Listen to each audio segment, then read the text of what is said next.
Selamlar arkadaşlar, hepiniz hoş geldiniz. Bugün sizlerle beraber 10 numara bir kol antrenmanı yapacağız. Şimdi yeni kalktım, kalkar kalkmaz hemen eski usul kahvaltımızı yapacağız. Eğer aranızda hatırlayanlar varsa eski usul kahvaltıyı. Yanımızda şöyle bir yulaf ezmesi var.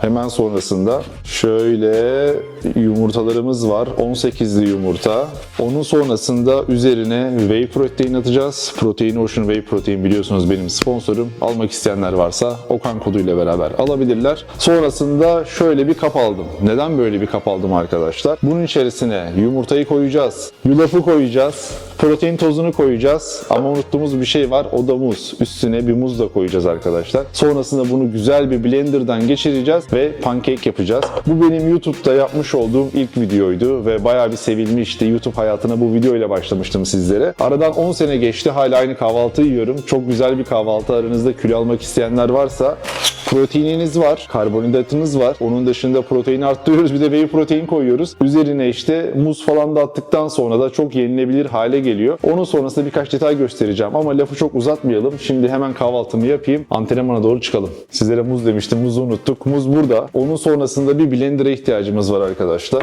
Şöyle bir blender'ım var benim. Bunu alacağım abi. Şimdi şöyle bir blender aldım arkadaşlar. Temu'dan aldık. Yani 35 dolar falandı. Bununla her şey yapılabiliyor. Şunu şöyle taktım. Bunu da böyle fişine taktım.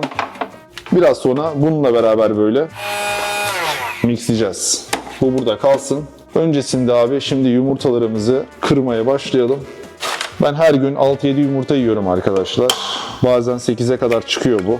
Şimdi bugün 7 tane yumurta yiyeceğim. Bu arada yumurtalar organik değil. Direkt en ucuz Walmart'ta hangi yumurta varsa onlardan aldım. Yani 18 tane yumurtayı 3 dolara falan alıyorsunuz. Onun dışında yulaflar da en ucuzu arkadaşlar. Çok takılmıyorum böyle marka olaylarına. Beni bilenler bilir.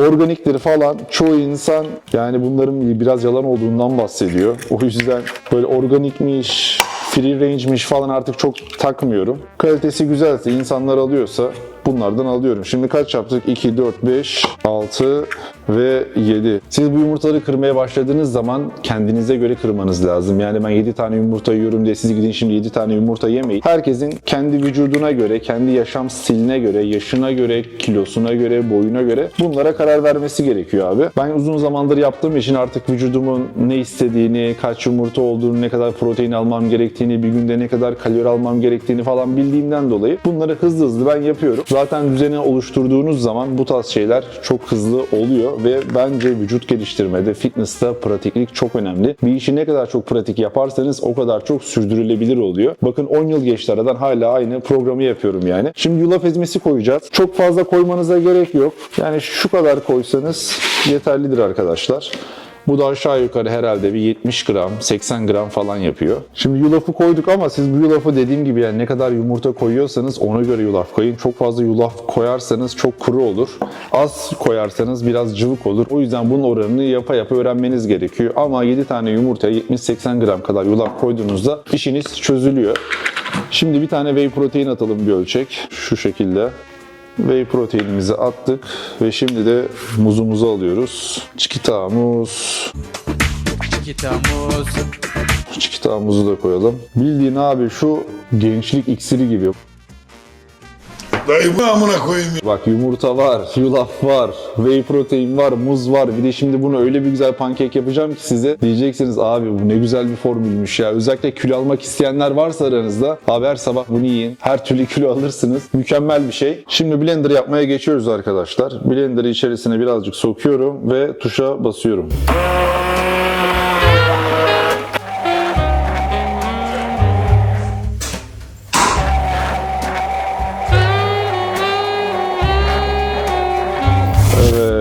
Karışımımız hazır. Gençlik iksirimiz hazır diyelim. Çok güzel bir şey.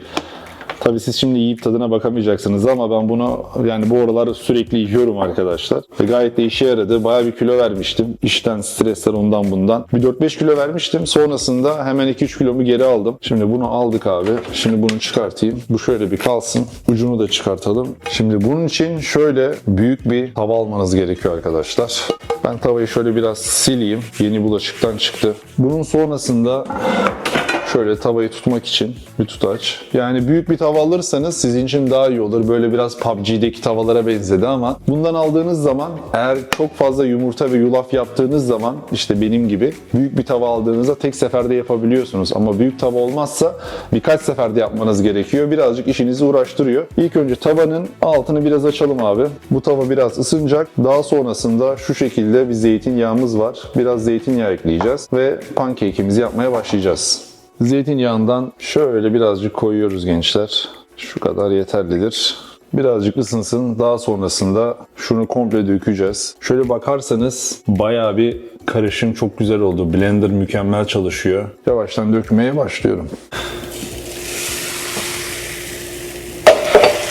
Tamamdır. Ateşi sonuna kadar açmayın arkadaşlar. Biraz yavaş da olmasın. Yani orta derecede olsun. Çünkü pancake'inizin yanmasını herhalde istemezsiniz diye düşünüyorum.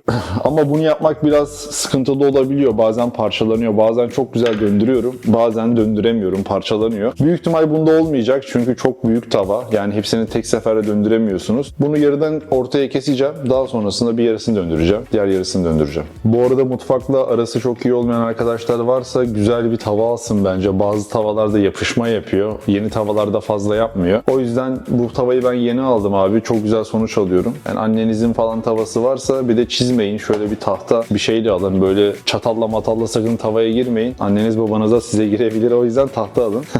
Plastik de alabilirsiniz ama plastikte bazen buraları soyuluyor arkadaşlar. O yüzden beni çok çekmiyor plastik. O yüzden tahta. Tahta mı? Tahta tabii. Zoruna mı gitti? Şimdi bekleyeceğiz. Yaklaşık bir 2-3 dakika kadar bekleyeceğiz bir tarafını. Sonra döndüreceğiz. Bir diğer tarafı da 2-3 dakika kadar bekleyeceğiz.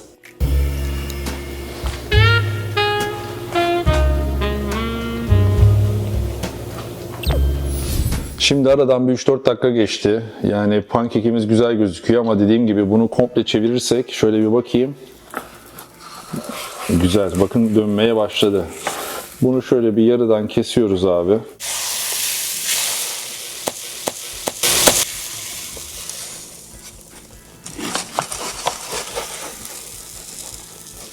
Şimdi arkadaşlar görüntüsü mükemmel değil.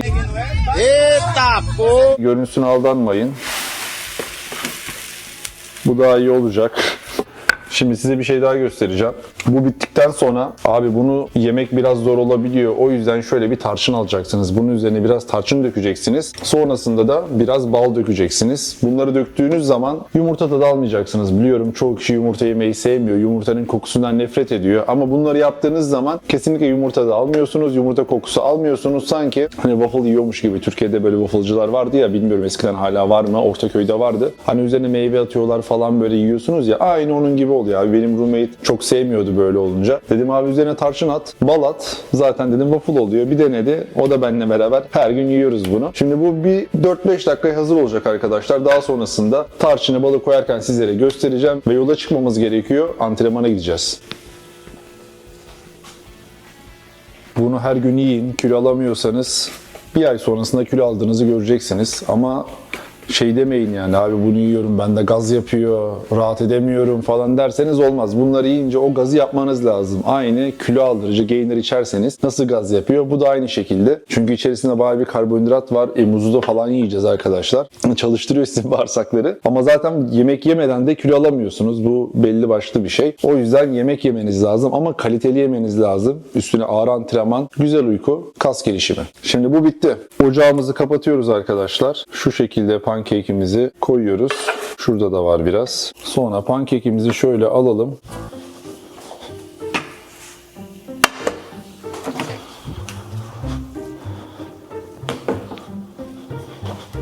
Evet, pancake'imiz hazır. Şimdi abi ne yapmıştık? Üzerine tarçın dökeceğiz. Şöyle tarçınımızı açtık. Tık tık tık tık tık tık tık tık tık tık tık tık tık. Bunun sonrasında balı alıyoruz abi. Şöyle bal dökelim. Duman görüyor musun? 10 numara yemek bak. Bunu sana versek var ya acayip şişko bir kedi olursun. Zaten şişkosun. Ne kadar komik ya. Ama yumurtayla dumanın arası yok arkadaşlar. Yumurtayı sevmiyor. O yüzden rahat rahat bunu yiyebilirim. Şimdi derseniz Okan ben bunu yaptım ama çok kuru oldu abi. Kuru kuru bunu nasıl yiyorsun derseniz şöyle size bir çözümüm var arkadaşlar. Badem sütü tatlandırıcı yok içerisinde. Zaten görürsünüz unsweetened olarak. Bundan çok az ekliyoruz arkadaşlar. Bunu yaparken de yapabilirsiniz. Yani bu pancake'i yaparken de yapanlar oluyor. Ama ben bunu sonradan eklemeyi seviyorum. Şöyle birazcık. Yani o kuruluğunu alsın diye koyduk. Zaten bunda 30 kalori var. Çok fazla kalori de yok. Sizi rahatsız etmez. İçimi de kolay. O yüzden azıcık bir şey ekliyoruz ki o birazcık kendisini çeksin. Şimdi ben bunu yiyeceğim. Bana afiyet olsun. Sonrasında doğru spora.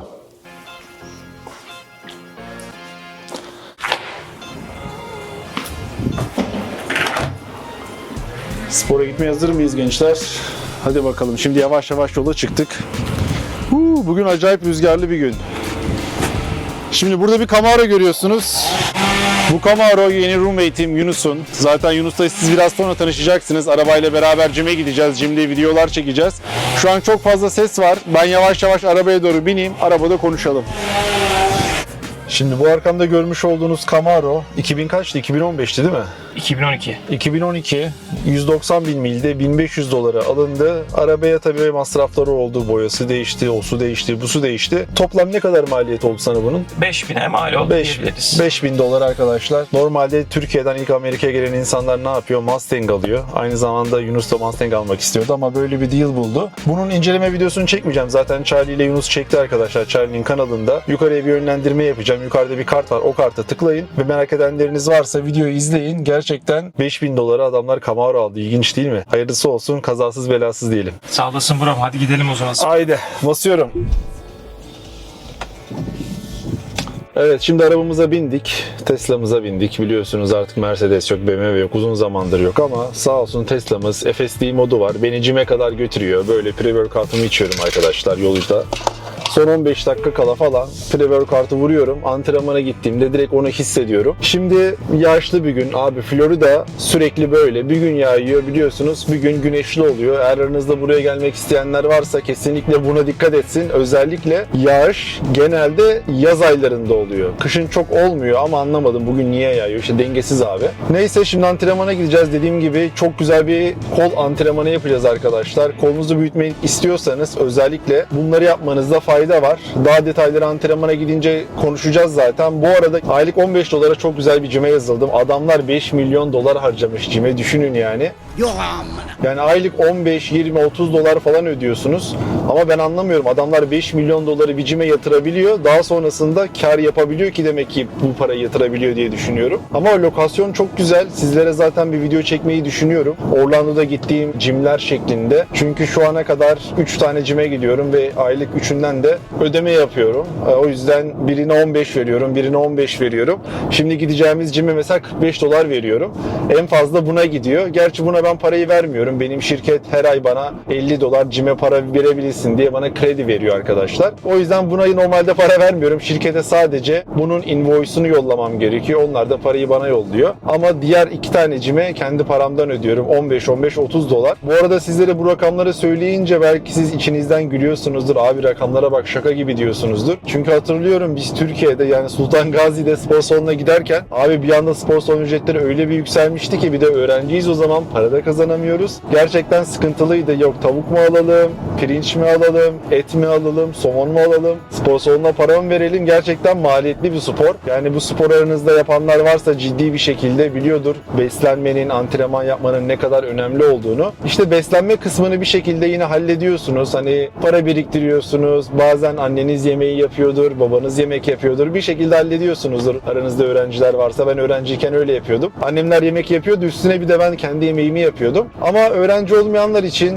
çalışanlar için belki fiyatlar yine ödenebilir ama Türkiye'de öğrenci adamın spora gitmesi zordu be abi. Yani benim zamanımda zordu. Şimdi sizleri düşünemiyorum. O yüzden Benim bu videomu izledikten sonra büyük ihtimal diyorsunuzdur abi bedava spor salonları.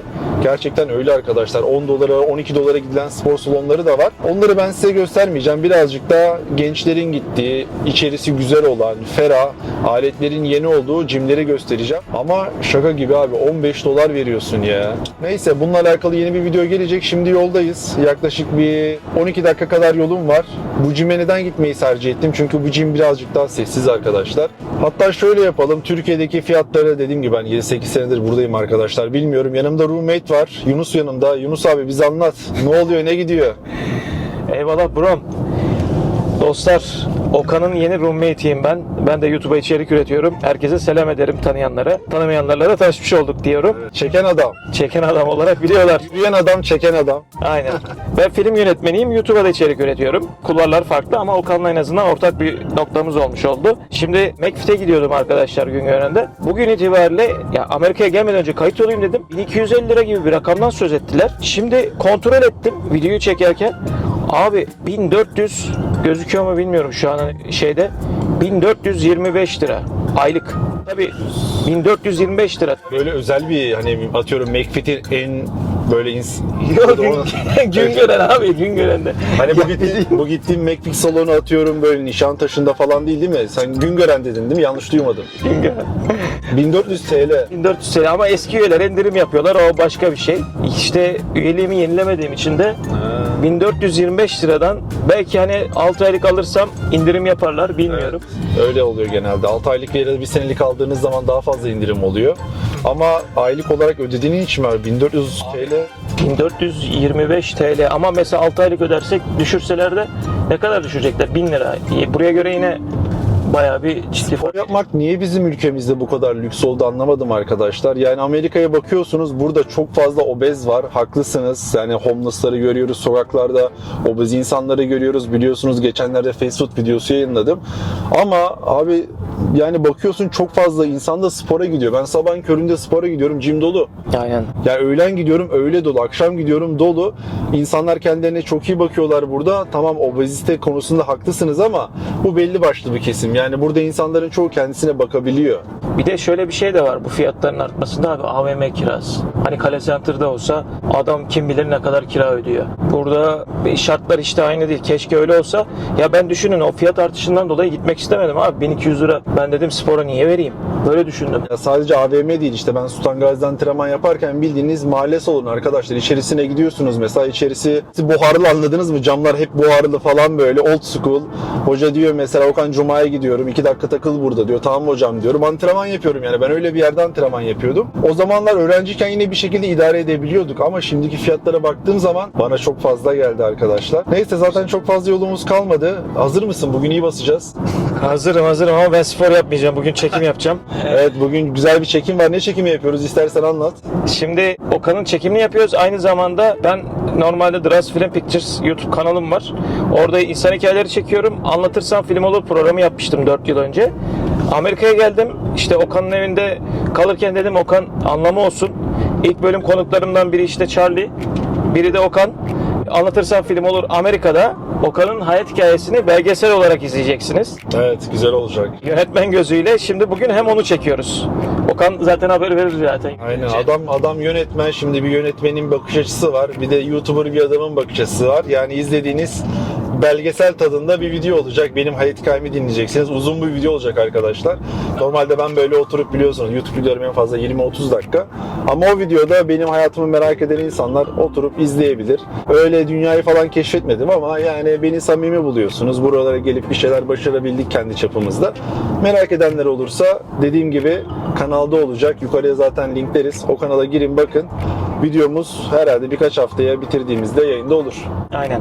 Bir de spontane aldık böyle elimize. Biraz titriyordur kusura bakmayın. Gimbal arkada bagajda. Aynen. Giriş yapalım dedim. Tanıştığıma çok sevindim dostlar. Yorum like'larınızı bekleriz. Düşüncelerinizi. Evet. Evet bekliyoruz. Evet. O zaman Jim'de görüşürüz. Evet, şimdi elimize tripodumuzu aldık. Çekimimize geldik. Sizlere bahsetmiş olduğum spor salonu burası arkadaşlar. Iron Religion Gym. Buraya aylık $45 para veriyoruz. Ama güzel bir gym, insanı motive eden bir gym. Normalde ünlüler falan buraya geliyor. Sizlere geçen gün demiştim, Game of Thrones'da bir adam var, Mountain diye. Hatırlayanlarınız vardır. Geçen antrenman yapıyorum. Adam burada karşıma çıktı. Neyse bakalım siz beğenecek misiniz? İçeri girelim. Oo, yanımızda da berber var. Bak mesela burası arkadaşlar, hani diyorsunuz yani mollarda falan, genelde Türkiye'de mollarda oluyor ya. Burada da bu şekilde yerlerde oluyor. Hadi bakalım geçelim. Şimdi gym'de girdik. Burada ağır basma alanı var. Şimdi buraya girelim. Bugün günlerden pazar günü arkadaşlar. Pazar günü çok fazla insan olmuyor. Genelde insanlar cumartesi günü tatile gidiyor. O yüzden pazar günleri spora gelmek istemiyor. Zaten özellikle burasının pazar günü boş olduğunu bildiğim için burayı seçtim. Normal diğer tarafa gitseydik buraya rahat olamayacaktık. Şimdi ilk önce ısıtmayla başlayacağız. Güzelce bir kaslarımızı ısıtacağız. Daha sonrasında dediğim gibi kol antrenmanı yapacağız. Şöyle söyleyeyim, Güngören'de Kale Center'ın büyüklüğü abi bu kadar. Değil mi? Burası bayağı büyük ama burası dediğim gibi normal salonlara göre arkadaşlar birazcık pahalı. Normalde bu bölgede en fazla $60-70 bir gym var. Onun dışında 45-50 ama diğer gymler $15-20 çok rahat bulunabiliyor. Şimdi ısınacağız. Düşük bir ağırlık alıyoruz. Şöyle 5 pound, yani yaklaşık 2,5 kilo falan. Önemli olan kaslarınızı ısıtmanız. Çünkü antrenman yapmadan önce ısınma yapmazsanız sakatlanabilirsiniz. O yüzden bazı arkadaşlarda görüyorum direkt bam güm antrenmana giriyor. Sonra sakatlık yaşayabiliyorsunuz. Olabildiğince kaslarınızı ısıtın arkadaşlar. Sonrasında sakatlık sıkıntılarıyla uğraşmayın. Bir sakatlanırsınız, bir ay antrenman yapamazsınız, 2 ay antrenman yapamazsınız. Yani bir şeyler kazanacağım diye boş yere antrenmanınızdan olursunuz. Zaten antrenmana gidemediğiniz zaman moraliniz bozuluyor. Bilmiyorum, benim öyle oluyor. Bazı arkadaşlar diyor abi haftanın 6 günü nasıl spora gidiyorsun? Yani ben de onlara diyorum ki abi siz nasıl spora gitmiyorsunuz yani? Siz evde durup ne yapıyorsunuz? O yüzden spora gitmek benim için bir meditasyon. Zaten bu mentaliteye sahip olursanız hiçbir zaman spora gittiğiniz zaman spora gideceğim üf püf demezsiniz. Yani bu sizin yemek içmek, uyumak gibi bir şey. Spora geldiğiniz zaman zaten kendinizi aslında tedavi ediyorsunuz mental açıdan. Aynı zamanda da kaslarınız gelişiyor. Şimdi ben biraz ısınayım, dediğim gibi sonrasında kol antrenmanlarına başlıyoruz.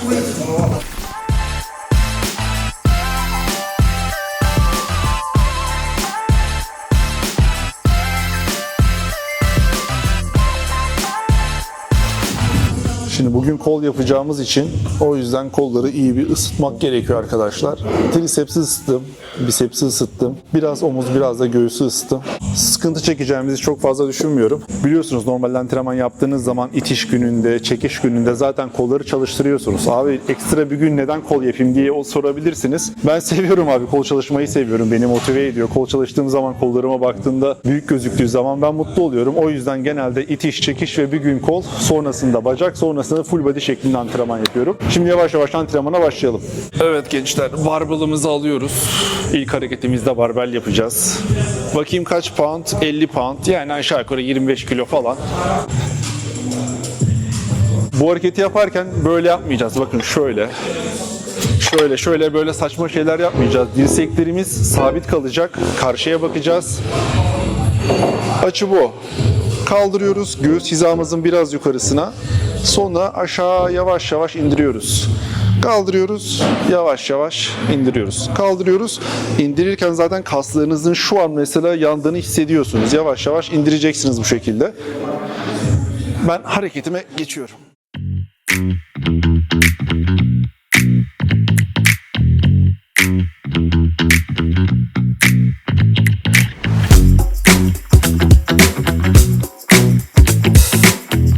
Bu hareketleri yaparken set sayısı ne olacak, ne gidecek diye düşünüyor olabilirsiniz. Ben ne yapıyorum? İlk setimde öldürmeye kadar gitmiyorum. Yani kaslarımı komple bitirmiyorum arkadaşlar. Çünkü 2 var, 3 var, 4 var. Bunları da düşünmeniz lazım. O yüzden ilk hareketimde genelde medium ağırlık olarak gidiyorum. Yaklaşık 10x4 yapıyorum. Eğer 3. ya da 4.'ye geçtiğimizde zaten sizlere göstereceğim. O zamanlarda ağırlığımızı arttıracağız ve sayımızı azaltacağız. Önemli olan kaslara olabildiğince zarar vermek. Ağır antrenman yapmak önemli arkadaşlar. Ağır çalışmadığınız zaman kas gelişimi yavaş oluyor açıkçası. Yani bunun mazeret kısmı yok. Ağırlıklarımızı, antrenmanlarımızı ağır çalışacağız. İyi dinleneceğiz. Onun sonrasında kasları da iyi besleyeceğiz. Olay bu yani. Tekrar Amerika'yı yeniden keşfetmiyoruz. Herkes farklı programlar söyleyebilir, farklı diyet programları söyleyebilir ama siz bu antrenmanı ağır çalışmadığınız zaman ve sağlıklı bir şekilde beslenmediğiniz zaman zaten istediğiniz kadar gelişmeyi bekleyin, gelişmezsiniz. Şimdi ben tekrar başlıyorum. Antrenmanı komple çekmeye gerek yok. Ben şimdi 3 set daha yapacağım. Daha sonrasında diğer harekete geçeceğim ve tek tek hareketleri sizlere göstereceğim. Hareket aralarında yaklaşık 90 saniye kadar dinlenebilirsiniz. Dinlendik. Şimdi tekrardan başlıyoruz. Dediğim gibi bütün antrenmanı tık tık tık bütün setleri sizlere göstermeyeceğim. Hareketleri göstereceğim. Hareketlerin nasıl yapıldığını göstereceğim. Çok uzun video olsun istemiyorum. Herkesin yapabileceği kolaylıkta bir video olsun. Bitiriyoruz. Son bir setim daha kaldı. Ben sonra diğer harekete geçeceğim. Şimdi arkadaşlar ikinci hareketimize geçtik. Hala biceps çalışıyoruz. İlk önce şöyle bir sehpayı buluyorsunuz abi. Sehpanın açısını ayarlıyorsunuz. Buradan açıyı ayarlayabilirsiniz bu şekilde. Şöyle açımızı ayarladıktan sonra oturuyoruz. Ağırlığımızı alıyoruz abi. Ağırlık seçiminde şimdi hareketleri doğru yapabilmeniz için yani ego lifting yapmamanız gerekiyor. O yüzden yapabileceğiniz bir ağırlık seçin arkadaşlar. Sonrasında arkamıza uzanıyoruz. Ve şu şekilde dumbbellları kaldırıp indiriyoruz. Bisepsin başlarına vuruyor bu. Özellikle bisepsinizi daha büyük göstermek istiyorsanız bu egzersizi yapabilirsiniz. Benim her zaman programımda oluyor bu.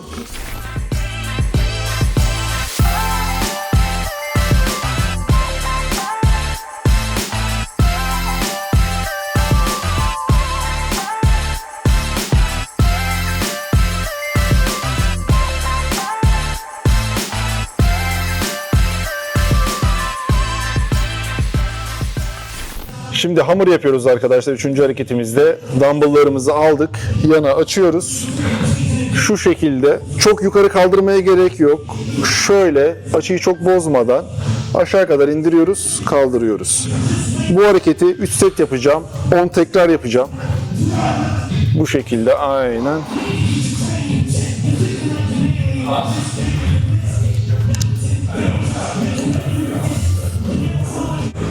Evet, şimdi son biceps hareketimize geldi. Bu hareketimizin adı Concentration Curl. Bu hareketi yapmak için şöyle düz bir sehpaya oturmamız gerekiyor. Şu şekilde bacaklarımızı açıyoruz. Şöyle dönüyoruz. Dirseklerimiz sağ bacağımızın yanında. Dumbbell'ımızı alıyoruz. Havaya kaldırıyoruz. Bir saniye burada bekliyoruz. Yavaş yavaş aşağı indiriyoruz. Kaldırıyoruz. Bir saniye bekliyoruz. Yavaş yavaş aşağı iniyoruz. Bu şekilde bunu 4 set yapacağım arkadaşlar. Fıtı fıtı fıtı fıtı. Şimdi sağ kol bittiğinde sola geçiyoruz. Yön değiştiriyoruz. Sol ayağımızı öne alıyoruz. Sol dirseğimizi şuraya koyuyoruz. Dumbbell'ımızı elimize aldık. Şu elimizde buraya atıp destek alabiliriz. Ve aynen bu şekilde. Yukarıda bir saniye bekliyoruz. Bir.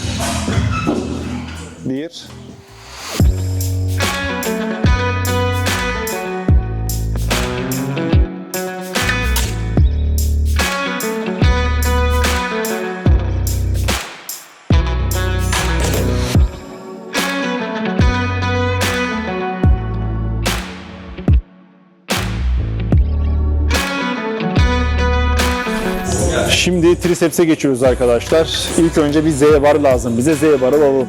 60.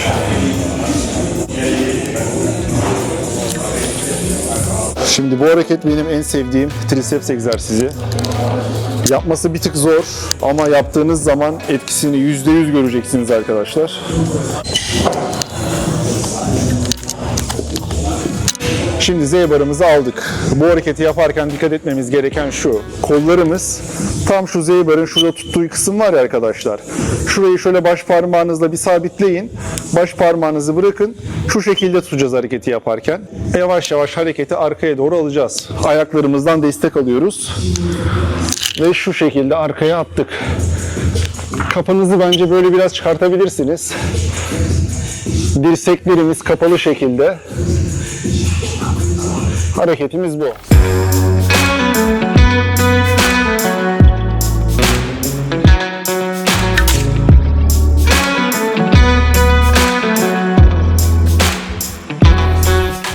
Şimdi hareketi alırken Ayaklarınızı kullanın arkadaşlar. Ayaklarınızdan destek alın. Havaya atın. Hareket bittiğinde tekrar ayaklarınızı atın ve bu şekilde aşağı inin. Yoksa indirmesi kaldırması zor oluyor. Ama çok etkili bir hareket dediğim gibi. Tam trisepsinizi kastığınız zaman şuradaki kısmı komple çalıştırıyor arkadaşlar. Benim en sevdiğim hareketlerden bir tanesi, bence en etkili triceps egzersizi. O yüzden ben bununla başlıyorum genelde. Şimdi bundan 4 set yapacağız. 10 tekrar gireceğiz arkadaşlar. Sağlam bir hareket. Ama bu hareketleri size yazan bir hocanız yoksa ya da spor salonuna geldiğiniz zaman abi bu hareketler nasıl yapılıyor, ben hangi hareketi yapayım, kaç set yapayım, kaç tekrar yapayım, böyle şeyler sizleri korkutuyorsa sizlere özel çok güzel bir uygulama geliştiriyoruz. Mobil uygulama. Yakın zamanda duyurusunu yapacağız arkadaşlar. Hemen videonun açıklama kısmına bakın. burnx.me yani burnx.me sitesine girin. E-mail adresinizi yazın. Uygulama çıkar çıkmaz sizlere e-mail atacağız ve siz de e-mail aracılığıyla haberdar olup uygulamayı indirebileceksiniz. Böylelikle artık hareketlere Fransız kalmayacaksınız. Siz de kaslarınızı en iyi şekilde geliştireceksiniz. Böyle çıplak hareket yapıyoruz ama yaptıktan sonra ağırlıkları temizleyin arkadaşlar. Yani Hanzo olmayın, keko olmayın. Her zaman ağırlıktan sonra ağırlığınızı yerinizde bırakın. Ya da böyle artistlik yapacaksanız benim gibi oturduğunuz, kalktığınız yeri silin. Burası ortak bir alan. Ananızın, babanızın yeri değil. Herkes buraya sizin gibi aynı parayı veriyor. O yüzden salonda saygılı olun. İnsanlara da saygılı davranın. Şimdi kullanmış olduğumuz ağırlıkları da yerine bırakıyoruz dediğim gibi. Personal trainer şeklinde çalışıyorsanız bunları sizin yapmanıza gerek kalmıyor. Genelde personal trainer bunları kaldırıyor. Ama benim gibi tek başına geliyorsanız bunları kaldırmanız gerekiyor arkadaşlar. O yüzden sadece amacımız yani antrenman yapmak, onu yapmak, bunu yapmak değil, aslında burada bir komünite oluşturmanız. Zaten buraya geldiğiniz zaman çok fazla insanla tanışıyorsunuz. Gerçekten çok size yararlı olabilecek insanlar da oluyor. Bu şekilde yani çevrenize saygılı davrandığınız zaman insanlar da size ona göre puan veriyor. Şimdi triceps egzersizleri yapmaya gidiyoruz. Biceps egzersizleri bitti. Ama var ya güzel pump oldu biliyor musunuz? Şimdi triceps'e devam ediyoruz. At nalı ne demek bilir misiniz? Bakın şu. Biz buna vücut geliştirme olayında at nalı deriz. Şimdi bu at nalını yapmak istiyorsanız arkadaşlar push down'ı yapacaksınız. Push down'da ağırlığımızı ayarlayalım. Ağırlığımızı taktık. Dediğim gibi ego lifting yapmayın. Hangi hareketi yapıyorsanız o ağırlığı sizi ne kadar yapabiliyorsanız o kadar yapın. Bakın aşağı kadar indirdik. Formumuz bu şekilde. Dirseklerimi görüyorsunuz. İleriye doğru bakıyoruz. Yavaş yavaş yukarı kaldırıyoruz ve aşağı indiriyoruz. Yavaş yavaş yukarı kaldırıyoruz ve aşağı indiriyoruz. Zaten at nalı dediğim kısımdaki titremeyi siz hissedeceksiniz. Ve bu şekilde.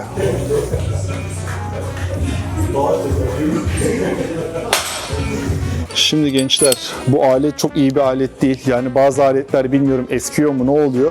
Akıcı şekilde indirip kaldıramıyorsunuz. O yüzden bazen bu şekilde aletleri değiştirmek gerekiyor. Aynen, bu hareket çok daha smooth. Şimdi bu hareketi yaparken şöyle dümdüz durmayın arkadaşlar. Çok hafif bir açı verin şu şekilde. Ve dirsekleriniz de bu şekilde olsun. Komple yukarı kadar kaldırmanıza gerek yok. Bakın çok fazla bu. Biraz daha aşağıda olacak. Şu kadar kaldırmanız yeterli. Şimdi 3. hareketimize devam ediyoruz. Bu hareketi de dumbbell ile yapacağız. Tek kolla beraber. Hareketimiz şu olacak. Sağı bitireceğiz. Daha sonrasında sola geçeceğiz. Solda da aynı şekilde yapacağız arkadaşlar. Bu hareketi yaparken dediğim gibi ağırlık seçimi aslında çok önemli. Çünkü ağırlığı çok alırsanız kendinizi sakatlarsınız. Kafanızın tam şu arkasına getiriyorsunuz. Bakın tam şu. O yüzden ağırlığı aldığınız zaman böyle kolunuz çok saçma bir pozisyonda kalıyor. Ona çok dikkat edin. Ben şimdi ağırlığımı alıyorum. Kaldırıyoruz havaya. Dirsekleri kırıyoruz. Elimizi belimize atıyoruz. İsterseniz şöyle de yapabilirsiniz. Ve olay bu abi. Dirseklerimizi çok oynatmadan sabit bırakacak şekilde hareketimizi yapıyoruz. Şimdi sağ tarafı bitirdiğimiz zaman dumbbell'ı ne yapıyoruz? Sola veriyoruz abi. Yani tek taraflı çalışmayın sonuçta. Sağ ve sola eşit olarak çalıştırın. Şimdi buna geçtik.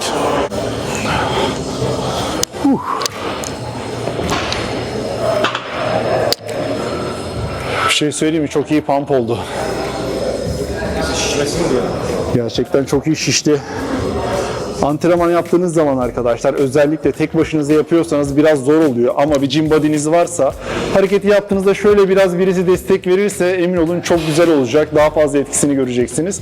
Biz zaten genelde Kaan abiyle beraber spora gidiyoruz. Onunla antrenman yapıyorum. O yüzden benim için iyi oluyor. Ben ona destek veriyorum. O bana destek veriyor. Ama tek başınıza geldiğiniz zaman da yani motivasyon çok önemli. O yüzden motivasyonunuzu kaybetmeyin. Yani spor salonuna gittiğiniz zaman çok büyük abileri gördüğünüzde moraliniz bozulmasın. Onlar da küçükten başladı, büyüdü yani.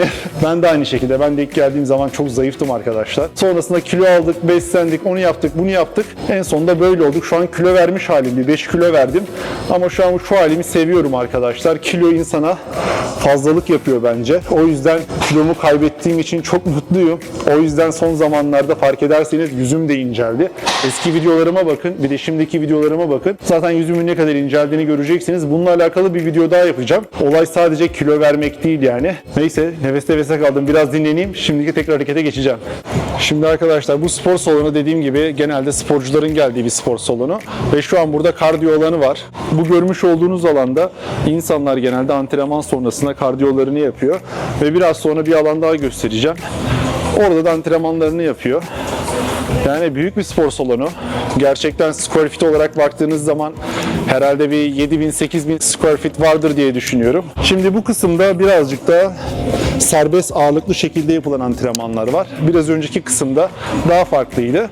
Ama sonuçta antrenman yapabileceğiniz çok büyük bir alan var ve camlara baktığınız zaman gym gerçekten çok güzel ışık alıyor. Hem ışık aldığından dolayı hem renklerinden dolayı insanlar burayı tercih edebiliyor. Burasının tek bir sıkıntısı dediğim gibi $45 arkadaşlar ama buraya gelen insanlar ciddi insanlar. Öyle çoluk çocuk gelmiyor buraya. Buraya genelde ciddi sporcular geliyor. Benim aslında gelme amacım da bu.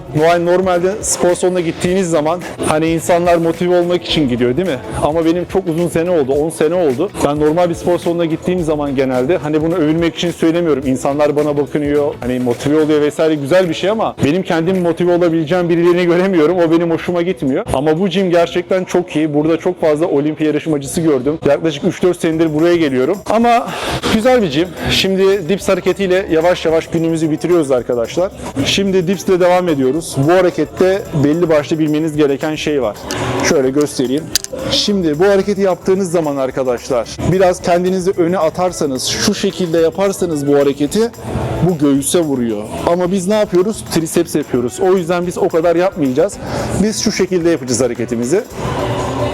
Çok fazla şöyle öne eğilmeyeceğiz. Biraz daha dik duracağız ve hareketimizi yapacağız. Çok zor bir harekete benziyor. Evet, hareket biraz zor, kondisyon gerektiriyor. Ama yaptığınız zaman alışıyorsunuz. Yani bunu havaya da kalkabilirsiniz ama calisthenics göstermeyeyim. Evet, antrenmanımızı bitirdik. Bugün ne yaptık? İlk önce sabah şöyle bir kalktık. Güzelce yumurtamızı yedik, yulafımızı yedik, muzumuzu yedik. Üstüne whey protein attık. 10 numara bir pankek yaptık. Sonrasında spora geldik abi. Biceps çalıştık, triceps çalıştık ve 10 numara şu an pump oldu. İlerleyen zamanlarda hangi bölgenin antrenmanını yapmamı isterseniz yazın. Bunlarla alakalı antrenman serisi çekmek istiyorum sizlere. Güzel bir antrenmandı benim için. Şimdi eve gittiğim zaman ne yapacağım? Biliyorsunuz ne yapacağımı. Ya tavuk yerim abi, ya somon yerim, ya et yerim. Onun dışında ya pirinç yiyorum, ya makarna yiyorum. Biliyorsunuz biz sporcular ne yiyor? O yüzden her şeyi komple göstermeye gerek yok.